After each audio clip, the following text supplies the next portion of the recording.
You're listening to the Perth Property Show, Australia's only weekly property podcast by West Australian experts for West Australian listeners. Catch your latest episode every Monday at 7 a.m. Good morning, everyone. Welcome to the Perth Property Show. My name's Trent Fleskens, your host. As always, this week we are very topical, given the way the building industry is going at the moment. We have got, for the first time ever, a building inspector in the studio to chat all things construction and building inspections, I guess. And the person to help us out here is none other than Andrew Booth. He is the principal of ABBC Building Inspections. Andrew, thanks so much for coming in. You're welcome. Thanks for the invitation. As I said, it's a really topical space right now because it's generally when the market's booming and we have a shortage of supply of good trades where things start to go wrong, right?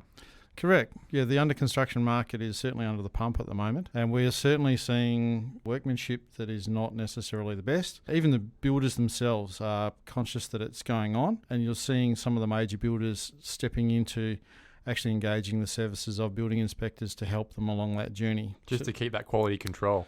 To sow the seeds of doubt in the minds of their subcontractors, yes, to try and influence and change the behaviour of their subbies so that their supervisors can only see so many jobs.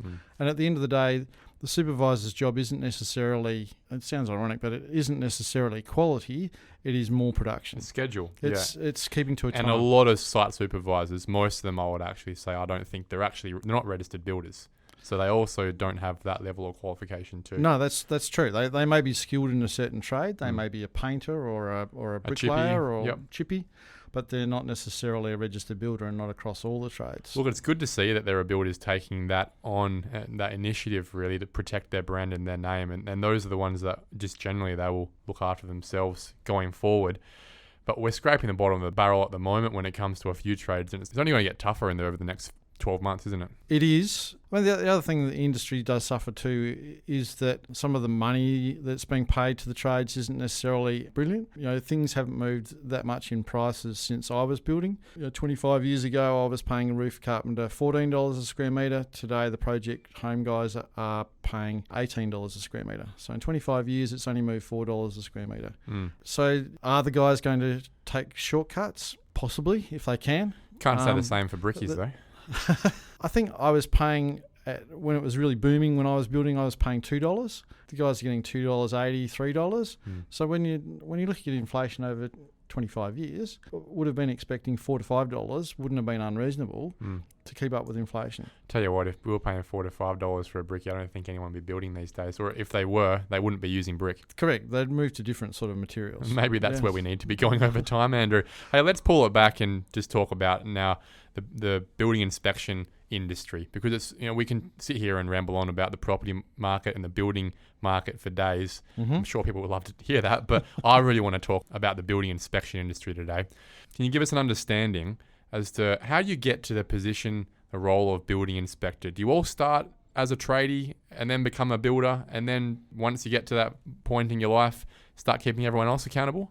Across the inspection industry, and there's probably 100 inspectors out there in Perth, they all come from a variety of backgrounds. I have a degree in civil engineering, so I come from an engineering perspective. That gives me a different way of looking at the buildings rather than some of the guys that come up through the trades. Generally, your better qualified building inspector would be a registered builder, but certainly the building inspection industry is totally unregulated. And people might find that a bit strange, but anybody, your grandma, can hang out a shingle as a building inspector if they want. There's nothing to stop them. And that's where people who are looking for the services of a building inspector, they really need to do their homework in terms of who are they getting, what qualifications do they have, how long have they been doing it. You don't really become comfortable as a building inspector until you've done probably 500 inspections. It takes a lot of seeing the repetitive stuff for you to know that's normal and that's not normal. To be able to pick up those sorts of things. Look, you brought up a really interesting point that the industry has suffered from for years, I think, and what it does is, a lot of people pay for it at the end of the day. In this situation, you get what you pay for, I would have thought, and in that those guys who aren't registered builders don't have engineering degrees or that background that they can stand behind. They're probably the cheaper ones as well. And again, you're probably getting what you paid for. But in the space here where it's your family home, whether you're actually buying it or you're building it and keeping your builder accountable, it's got to be worth more than a couple of $100 differential on the price, doesn't it? And Absolutely. so then how do we know if we don't know a building inspector from a bar of soap? How do we know we've got a good one? Industry bodies, I thought, would be a start. Well, that's correct. There's two industry bodies out there. One is the Building Inspectors Association of WA, which was formed originally to try and benchmark building inspectors. When Building Commission decided they weren't going to register building inspectors, we took it upon ourselves to establish a benchmark of a minimum qualification of being a registered builder. You had to have been doing inspections for at least 12 months, and you had to submit your reports to the association so that we could check the quality of the reports. There's also a code of ethics people abide by. All the members also carry professional indemnity insurance. So you will find inspectors out there that aren't a registered builder, don't have insurance, give backhanders to whoever will give them a job. It's quite a wide variety of different inspectors out there. Mm. And then the other body that has risen as well is what's known as Inspect WA, which is the Association of Building and Property Inspectors in Western Australia. Inspect WA was formed to try and promote the interests of building inspectors in general. It was to try and push the industry along. You know, the industry had got to a sort of critical mass of a certain number of inspectors, and certainly a certain number of inspectors that were looking to weed out the inexperienced, the unqualified, and the uninsured from the industry. And the only way they were going to be able to do that was the companies taking a role in advancing the industry rather than just individuals. So Inspect WA is definitely a company-based association. It does have one-man band operators as well, and the BIA is promoted basically inspector excellence. So Inspect WA sounds like a bit of an industry body. BIA sounds more like a professional body. Yes, yeah, that's right. It was more to try and give a benchmark of the actual quality of the inspector, whereas Inspect WA unashamedly wants to see more building inspections Bit of a lobby happen. group. Yeah, Yep. absolutely. Representative group. So if you find a building inspector and he's not a part of one of those two organisations, you'd be questioning them. Absolutely. Yeah. You'd be wondering why they weren't a member. I won't cast any aspersions as to why they aren't a member, but there are certainly some companies that we haven't accepted as members because they do offer backhanders, for example. Okay. So Let's talk about the cost of a building inspection. Obviously, there's a number of services, and we'll go through that quite soon. But what would a normal pre-purchase inspection cost? And what would you want to be paying? yeah, there are guys out there who are as cheap as $200. You probably want to be paying around $400. And then for a comprehensive inspection, which covers a bit more than just the roof, the walls and the floor, you'd want to be paying around the $600 mark. Okay, so we've just spoken about a pre-purchase building inspection, which is a clause that most people should have if they're purchasing a house to live in or to rent out. What other services do building inspectors generally provide? Building inspectors normally get involved in, yes, pre-purchase, as you said, houses under construction, looking at various stages of construction. What stages? Slab stage, brickwork stage, roof stage, waterproofing stage, and then the final practical completion stage. That sounds like it's adding up a little bit. How much would that cost to do all 5 of those stages? For your normal 4x2, just under $3,000. So it's, And if I had to maybe choose 2 stages just to make it a bit more affordable, and those are the ones you'd really say, look, you can't not do these 2, what would they be? I'd be getting in at brickwork stage and then do practical completion. Yeah. And is that what a lot of people would end up doing? People are mixing it up. Some people who are really strapped, really looking for options to keep the cost down. The reason I say brickwork stage rather than slab stage is that usually in the construction process, the slabs are put down by the construction managers of the company, and then it's not handed to the supervisor till brickwork stage. So you want to sow the seeds of doubt that we're coming with the supervisor, because then once it's been inspected that once, every other stage he's expecting someone to rock up. And inspect it. So he's telling the subcontractors somebody's coming to inspect it. You better look after this one, boys, because I'm getting watched. Correct. Yeah. Correct. I noticed that with a lot of our clients who would like to do certain stages of the building inspection, they generally favour just before the roof cover's gone on. They want to see the roof construction. Have you noticed that? Yeah, absolutely. I mean, Perth generally suffers from... There was a change of code about 1992. The council stopped doing inspections of roof frame right at the end of the 1980s. So basically from 1990 through to about 2010, for metal roofed houses, there's certainly a huge backlog, probably 200,000 houses out there that aren't constructed properly. They're not tied down properly. They're not tied together properly.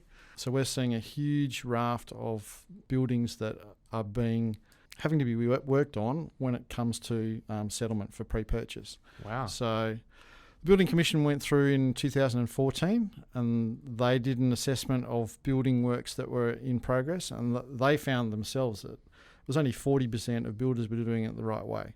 So the last 6 years, there's an awful lot of work that's gone in to raising the standard. But I mean, you just saw the devastation that happened in Kalbarri. Can you imagine if that cyclone had gone through Perth? Yeah. It would be absolutely devastating. The Building Commission is aware of it, but the Building Commission's mandate is only 6 years. So they can only backtrack 6 years. They realise that there is, this 20-year period where there is suspect roofing, shall we say. Let's go back to that pre-purchase stage where I think 90% of people would use a building inspector for. Their mum or their mate would tell them, look, if you're going to go buy that property, make sure it's got a building and also a pest and timber inspection. I'm assuming you rock up a lot of the time with the pest and timber guy on the same day with the agent letting you into the house. What do you generally see as the issues as the first question? And then my next question would be, how many of those are actually covered under the standard rearward joint forms as structural issues? Metal roof housing would be one issue that we see. Waterproofing in showers, roof leaks, uneven settlement issues, swimming pool safety, balustrade and stair safety, sort of home handyman works. The home renovations, the DIY stuff. The DIY sort of stuff. If people aren't skilled or they're not keeping control of the guys who are doing it, there's some pretty substandard work. There's people hooking up downpipes into the sewers, people plumbing their swimming pools into the sewers. The sewer overflows being built over at the time of doing the rear extension. There's an awful lot of stuff that is inadvertently built wrongly. It needs to be put right for the next person. Tell you what, Andrew, most of that sounds like things that are not covered by REWA's general building inspection form. That's true. The consumer is also not covered by a cooling off period. In Western Australia, we're different to pretty much every other state in Australia in that there's no cooling off period when you buy a house. Explain that for me. In the eastern states, custom practice is that you would sign the offer and acceptance and you have a 7 to 10 day cooling off period. And in that time, you would go off and you get a building inspection done and you get your pest inspection done. And at the end of those 7 days, the real estate agent's saying to you, do you want to buy the house? And it may be that you still want to buy the house, but you want a reduction in price because you've found some damp or some mould or something's leaking. The roof needs retiling. It needs $40,000 taken off the price to re-roof it. And the vendor has the opportunity to renegotiate at that sort of time as well. Sometimes they'll say, no, this is the price, let's go forward. But in Western Australia, you make your offer with your best offer. And if that offer is accepted without a building inspection, you're not getting a building inspection. You can't go back and say, hang on, I want to do one. No, you can't go back and say you want one. And if you put that in as a contract condition, it may be less favourable to the seller and they may choose someone else. That's also correct. Yes, in today's market where you've got 3 buyers for every house, the vendor may prefer to sell it to the person who isn't putting in a building inspection. And we understand that's the commercial reality of it. But the other thing that the purchaser will find difficult is that generally the clause that's being offered to them to sign to get a building inspection is your standard REWA structurally sound clause. And that looks after the seller, if we're honest. It does. It's written by a body that represents the seller. True. And in the defence of the real estate agent, that's what he's being paid for. He would be contravening his own regulations if he acted on behalf of the purchaser. So he's got to police what's going on for the benefit of the vendor. People need to remember, from my perspective, though, that REWA is a body that generally represents selling agents who represent sellers. So the issue there is that most buyers would think that REWA also represents them. And in small cases it does, but generally it doesn't. It represents the selling side. So people need to recognise that the standard REWA forms, they are set up for the seller to offer the buyer. Yes. Written for the seller. So Inspect WA has got a few other documents that you might be able to put forward. That's correct. To counteract this, we've develop what's called the major defects clause. So there's a number of ways in which it's different. Firstly, it's up to the purchaser to be able to walk away from the deal or stay in the deal. Secondly, it talks about major defects, which could be structural defects, but could also be other things that are safety issues. They could be balustrade issues. They could be, if it's a 2-year-old house, it could be, and the showers are failing. It could be raising those sorts of issues. It could be swimming pool safety. A lot of issues that aren't covered under the structurally sound clause. Things that should be structural, really, but they're deemed as not structural in the REWA document. That's right. The other major difference is that the REWA document only covers the 4 walls of the house. It doesn't cover patios, carports, retaining walls at the back, swimming pools, fences, everything that makes else a home. Outside the property. That's right. The Inspect WA clause does cover everything within 30 metres of the house. And in the REWA annexure, it doesn't even oblige sellers to provide access to certain spaces, like the roof space, for example. If the building inspector rocks up and he can't get himself into that manhole because it's been padlocked or there is no manhole to find, then the building inspector can't get access, essentially, right? That's a huge risk. That's correct. Yeah, the building inspector would just write down no access provided or inadequate access to get in to have a look. But that's a good fundamental difference too of the Inspect WA clause. The Inspect WA clause does say that time stops if access is not provided until such time as that access is provided, and then the inspector has to come back and make the inspection. Give us an example of where that risk sits. A good example is a house that was described to me that had termite damage in an enclosed back veranda that was immediately obvious, but there was no manholes into the ceiling of the main house. And so the purchaser had no idea how much damage there was, whether it was progressing all the way through and really badly damaging the main roof, or whether it was just confined to a smaller area outside. So the risk sits with the buyer. The seller basically said, well, you've had your inspection. There is no opportunity for a second inspection, so tough luck. And that's what the annexure allowed for. Correct, and so it had to go to settlement, and the poor old purchaser had to sweat it all the way to settlement and actually owning the property before finding out whether there was actually a major problem there. So if I'm Steve Smith on the street and I'm listening to this now going, oh my God, how did I not know this existed? Luckily, I haven't bought my property yet. I want to buy one next week. How do I get my hands on one of these?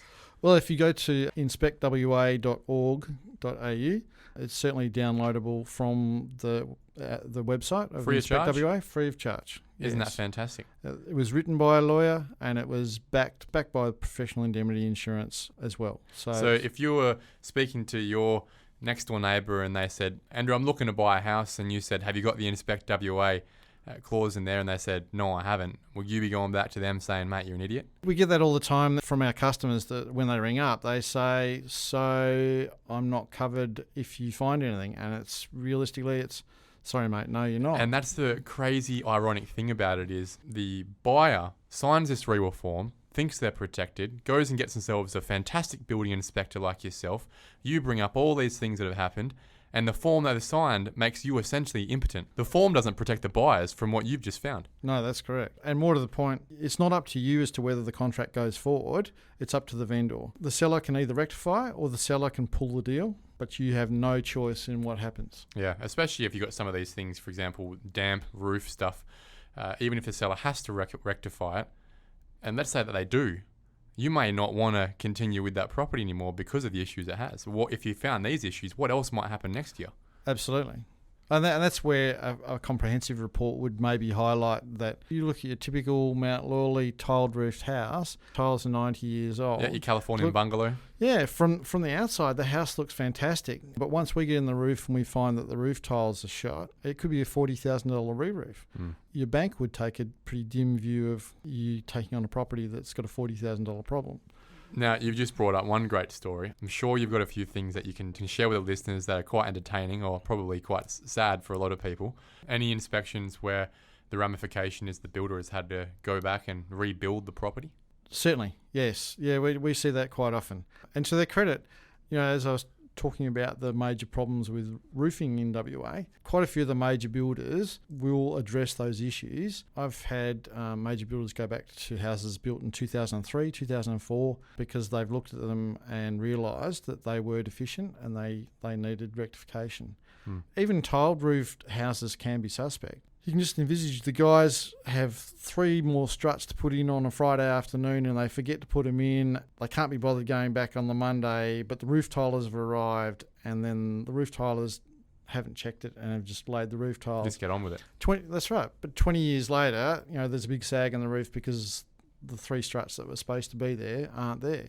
Or the bolts that were holding the timber on the top of the steels weren't put in. Oh, we'll get to that later. We'll just nail them for the time being. We haven't bolted them and seeing them sliding off the steels. That would be once or twice a year we'd see that sort of problem. Tie down would be the biggest issue. I suppose the more sinister one would be plastering. The shonky plastering that has gone on. There again, driven by the fact that the rates that are paid Very to the cheap. guys are cheap. And I think one of the reasons for that is you would generally find, I don't like to generalise, but most plasterers are immigrants. They're some people who can't look after themselves or fend for themselves in terms of price. A lot of them are grateful for the work they get. And when they're stretched too far, they can't negotiate on price because of demand and supply issues. They get pushed to a point where the job starts to decrease in quality. Well, that's right. They're changing their mixes in order to get more metres on in a given day. When I stopped building 25 years ago, the guys were getting paid, $7 and $7, $14 a square metre for finished plaster.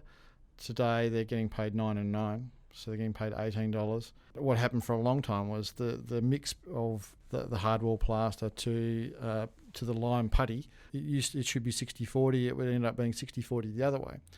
Just because the guys were trying to put more metres on the wall, they were ending up with very soft plaster. And I'm sure all of the listeners will have that experience of using sticky tape on their wall to put up a poster in the kid's bedroom and it coming off. Or as they're doing the vacuuming around the house, it's chipping off, the paint's chipping off the wall. Whereas that shouldn't happen with a good plastering job. A couple of fun questions for you.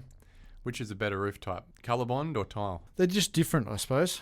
My personal favourite would be Colorbond, but there's nothing wrong with concrete tiles. Clay tiles, I think you have to pick and choose between where they're manufactured and how they're manufactured. The clay tile companies have done a good job in terms of selling to the public that they're the best type of roof cover, but being the most expensive isn't necessarily the best. What about roof frame, timber or steel? I was going to say there's more chance of making a mistake with timber, but actually, no, I've seen quite a few truss jobs that are either held down improperly or they've been loaded improperly. They might have a tank for a solar hot water system that's been placed in the wrong position. The plumber's not realising that it's a truss roof, so they haven't put them in the right spot. And that was a hugely expensive exercise to fix. But the builder, to his credit, Perth's biggest builder, came back and fixed it.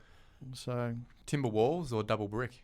You can't beat the double brick, I suppose. It's so tried and trusted, and I say that in 2 ways. It's tried and trusted in WA. Perth hasn't yet caught up and hasn't got the skill base necessarily in the carpenters on doing the timber framing. So if you're choosing to use a stud framed construction, you'd want to make sure that your roof carpenters are experienced in working with those sorts of things. For so long, the roof carpenters have been used to doing roofs, but they haven't necessarily been used to doing wall framing. So it's a different kettle of fish. And it's not only the wall framing, but it's the claddings. The AFS type construction, certainly there's a lot of detailing that is leading to huge problems down the track. Huge waterproofing issues. We see it in apartment buildings at the moment. Oh, absolutely. Well, and it's been a problem for 15 years that I know of. The leaking issues, certainly on the coastal suburbs, some of the AFS jobs on the coast, just because of the product and just because the maintenance hasn't. Well, A, they were constructed badly to start off with, and B, the owners haven't done the maintenance on them. They haven't kept up the paint finishes to AFS. Nobody realises that the external skin it's just HardyFlex. It's an absorbent product, and if you don't keep the paint up to it, it will start to absorb moisture, and then it will transmit that to the steel framing inside the structure. Most builders still use white set. Some have gyprock on the wall. Thoughts? I actually like white set. A lot of the builders are moving over to one bag products such as multi-finish. Multi-finish is certainly a really good product to use in lieu of white set. There's certainly a market aversion in terms of gyprock. The way it sounds, the way it's harder to get fixings into the walls, the way sometimes you're getting rattling of strapping inside the walls, and certainly the joint finishing isn't necessarily fantastic. Yeah, white set, when it's done properly, is a really good product. It's worth the builders considering how much they're paying and making sure that they're paying the right sort of rates, or moving to a suitable product. So a lot of the builders out there are using a product called Pro Rock, which is another one bag mix.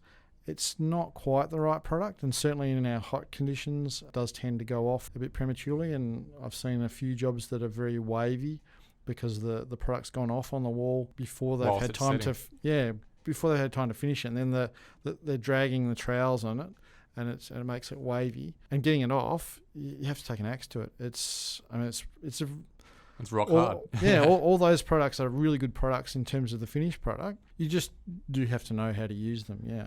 Andrew, we could go for hours, mate. I reckon there'd be so many great things that everyone could learn, but we're at the end of our time. So what would be the last thing, I guess, the last message you'd have for people out there, both in the industry, but also punters on the street thinking about getting a building inspector? Well, for the punters in the street looking for a building inspector, I'd certainly would urge them to go to the inspectwa.org.au website and download our pre-purchase annexure, so that they are armed with that before you even go looking for a house. Because Murphy's Law says you go looking for a house, then you get caught up with the looking, and then so many people will go, oh crap, I've forgotten to even get a building inspection because I liked the house and I wanted the house. So that's the first thing. The second thing I'd say to the industry is, if you're a building inspector out there and you're a registered builder, I would encourage you to join Inspect WA to further your knowledge in the industry, to have the resources that an industry that can support you, both from a business sense, but also from a knowledge sense. And I'd also encourage members also to join the BIA to really challenge themselves in terms of excellence in the way they inspect and the way they report. Definitely right. And my message to everyone out there, or really it would be to the Department of Commerce, is make sure these guys are registered builders, or at least have a tertiary education in engineering, and stop letting these cowboys out there into this industry, because it puts risk on everyone involved. Andrew Booth from ABBC Building Inspections, thanks so much for coming in, mate. It's been a great and really interesting and insightful conversation. Thank you for listening to another episode of the Perth Property Show. If you've only just joined the conversation, you can catch up by heading over to our website, perthpropertyshow.com.au, subscribing to the podcast, or joining our Facebook page. Don't forget to tune in next Monday at 7 a.m. for more expert insights, local analysis, and suburb spotlights. Happy hunting!